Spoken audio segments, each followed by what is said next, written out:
Hi viewers, welcome to ఎస్జెన్సిస్ fintech private limited. మన ముందు ఎస్జెన్సిస్ డైరెక్టర్ సువర్చల మేడం గారు ఉన్నారు. మేడంతో చిన్న ఇంట్రడక్షన్. నమస్తే అండి. నమస్తే శ్రావణి మేడం, ఇంట్రడక్షన్ చెప్పరా మా వ్యూయర్స్ కోసం? చాలా వీడియోస్లో చెప్పాము. This is Suvarchala Sirigudi, one of the directors of ఎస్జెన్సిస్ ఫిన్టెక్ ప్రైవేట్ లిమిటెడ్. మనది corporate DSA, all types of loans చేస్తాం. మాక్సిమం అన్ని లొకేషన్స్లో మన బ్రాంచెస్ ఆర్ ఫ్రాంచైజెస్ ఉన్నాయి. ఓకే మేడం, ఎస్జెన్సిస్ అంటే ఏంటి మేడం? అసలు కస్టమర్స్ ఎస్జెన్సిస్కి ఎందుకు రావాలి? అదే ప్రతి వీడియోలో చెప్పేది ఇదే. ఫస్ట్ ఆఫ్ ఆల్ నేను చెప్పాల్సింది ఒకటి, ముందు ఇన్ని వ్యూస్ ఇచ్చి ప్లస్ వచ్చి ఇన్ని సబ్స్క్రిప్షన్స్ ఇస్తున్నందుకు ఫస్ట్ వ్యూవర్స్ అందరికీ థ్యాంక్స్ అలాట్. మీకు మా వీడియోస్ అవసరం, మీన్స్ మీరు నీళ్ళలో ఉన్నప్పుడు ఎంతో కొంత మాకు ఉపయోగపడుతున్నాయని అనుకుంటున్నాం. ఇవి ఓన్లీ లైక్స్ కోసం చేస్తున్నారా, వ్యూస్ కోసం చేస్తున్నారా, లేకపోతే సబ్స్క్రిప్షన్స్ కోసం చేస్తున్నారా అంటే ఇది మాది బిజినెస్ అయినా కూడా మ్యాక్సిమం మీకు అవసరమైన ఇన్ఫర్మేషన్ చెప్పి ఒక సర్వీస్ మూటలోనే చేస్తున్నాం. ఎవరికైతే అవసరమో వాళ్ళే చూడండి, ఎందుకంటే నెగిటివ్ కామెంట్స్, పాజిటివ్ కామెంట్స్ అన్నీ ఉంటాయి. అవసరమైన వాళ్ళే చూడండి, ఓకే?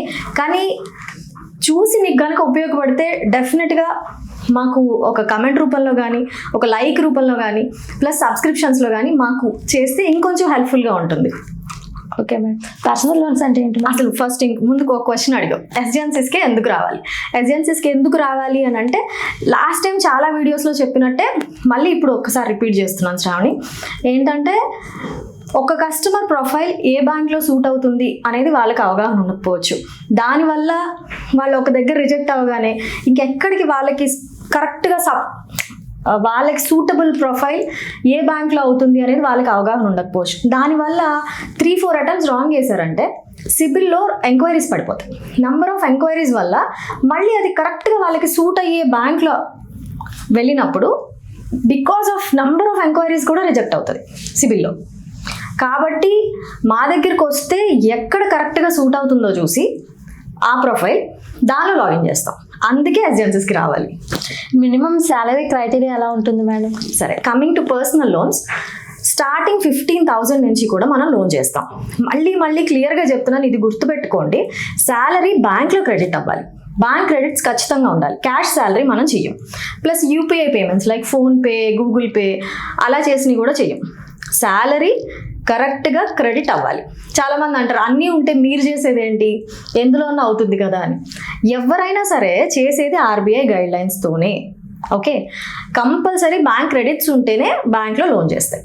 మీరు ఎందుకు అని అంటే, ఎందులో సూట్ అవుతుందో ఈ శాలరీ వాళ్ళకి, ఈ కేటగరైజ్డ్ పీపుల్కి ఆ బ్యాంక్ కరెక్ట్గా మనం చూసి కస్టమర్కి కరెక్ట్ టైంలో వాళ్ళ నీడ్ ఫుల్ఫిల్ చేయడానికి మనం ఉన్నాం.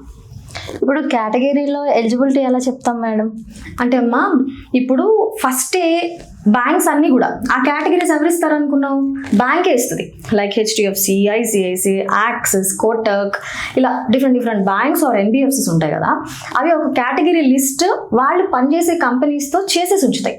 ఎందుకంటే ఆ కంపెనీ పేడప్ క్యాపిటల్ బట్టి, ప్లస్ వాళ్ళు అందులో ఆల్రెడీ లోన్ తీసుకున్న కస్టమర్స్ పేమెంట్ చేసే రీపేమెంట్ని బట్టి, ఇవన్నీ బేస్ చేసుకుని ఒక కేటగిరీ లిస్ట్ ఉంటుంది.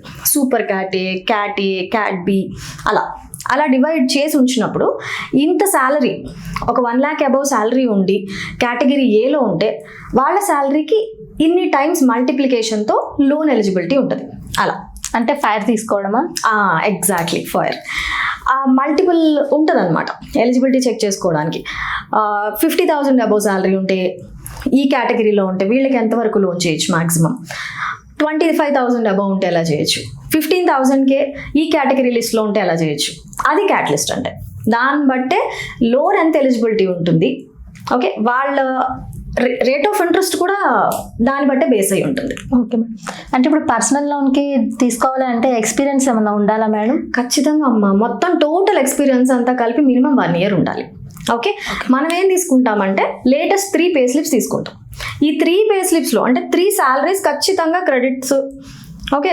తప్పకుండా ఈ 3 పే స్లిప్లు మనకి సబ్మిట్ చేయాలి. కొంతమందికి పే స్లిప్స్ రావు. పే స్లిప్స్ రానప్పుడు ఏంటంటే వాళ్ళు ఎక్కడ వర్క్ చేస్తున్నారో ఆ కంపెనీ, ఆ పర్టికులర్ ఎంప్లాయర్ దగ్గర నుంచి లెటర్ హెడ్ మీద సో అండ్ సో పర్సన్ ఇన్ని ఇయర్స్ నుంచి ఇక్కడ వర్క్ చేస్తున్నారు, వాళ్ళ శాలరీ పర్టికులర్స్ ఇది అని ఒక లెటర్ హెడ్ మీద ఇచ్చేసినా సరిపోతుంది. ఇప్పుడు కస్టమర్కి అర్జెంట్ నీడ్ ఉందని చెప్పేసి రకరకాల యాప్స్లో లోన్స్ తీసుకుంటున్నారు.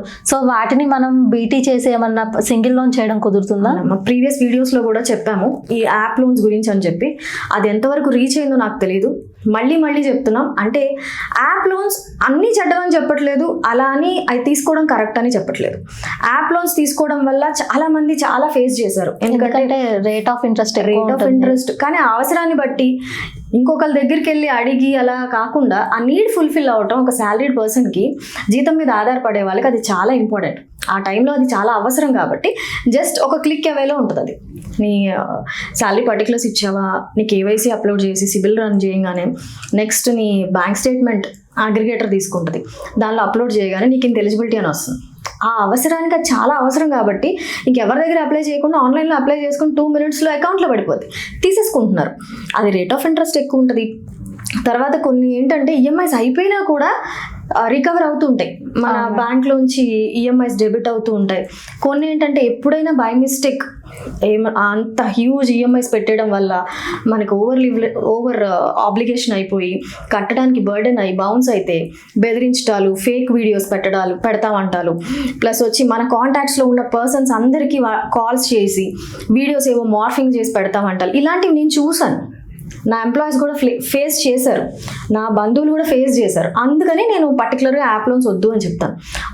ఇప్పుడు ఒక గుడ్ న్యూస్ ఏంటంటే మనం యాప్ లోన్స్ కూడా బీటీ చేయొచ్చు.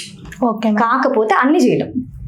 ఆ యాప్ లోన్ ఏవైతే తీసుకుని ఉన్నారో దాని అవుట్ స్టాండింగ్ అమౌంట్, అంటే ఇప్పుడు క్లోజ్ చేయాల్సిన అమౌంట్ మినిమం 50,000 అండ్ అబవ్ ఉంటే మనం యాప్ లోన్ క్లోజ్ చేయొచ్చు. అంటే ఎన్ని యాప్ లోన్స్ ఉంటే క్లోజ్ చేస్తాం? ఎన్నైనా చేస్తామమ్మా. కాకపోతే ఒక్కొక్క యాప్ లోను దాని అవుట్ స్టాండింగ్ 50,000 కన్నా తక్కువ ఉంటే క్లోజ్ చేసే ఆప్షన్ లేదు. 50,000 దానికంటే ఎక్కువ ఉంటే దాన్ని కూడా మనం బీటీ చేయొచ్చు.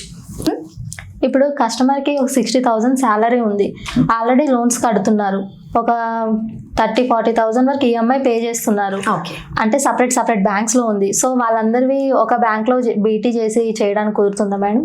తప్పకుండా చేయొచ్చు. దాన్నే బీటీ అంటారు, బ్యాలెన్స్ ట్రాన్స్ఫర్ అంటారు, డెట్ కన్సాలిడేషన్ అంటారు. అంటే ఇన్ని అప్పులన్నీ కలిపి మనం కన్సాలిడేట్ చేసేసి ఒక బ్యాంక్లో పెట్టి రన్ అవుతున్న రేట్ ఆఫ్ ఇంట్రెస్ట్ల కంటే రేట్ ఆఫ్ ఇంట్రెస్ట్ తగ్గించి మనం ఒకటే లోన్ చేయొచ్చు. ఆ బ్యాంక్స్ క్లోజర్కి దానికి పర్టికులర్గా క్లోజర్కి చెక్స్ వెళ్ళిపోతాయి, లేకపోతే ఆర్టీజీఎస్ వెళ్ళిపోతుంది. మనం ఏదైతే ఇప్పుడు పర్టికులర్ బ్యాంక్ నుంచి చేస్తున్నామో అవి క్లోజ్ చేయడమే కాకుండా ఇంకా కస్టమర్కి ఎలిజిబిలిటీ వస్తే, ఎందుకంటే ఇవి క్లోజ్ చేసేస్తున్నాం కాబట్టి ఎలిజిబిలిటీ వస్తే టాప్అప్ అమౌంట్, అంటే ఆయన చేతికి కూడా అమౌంట్ ఇవ్వచ్చు. Okay madam.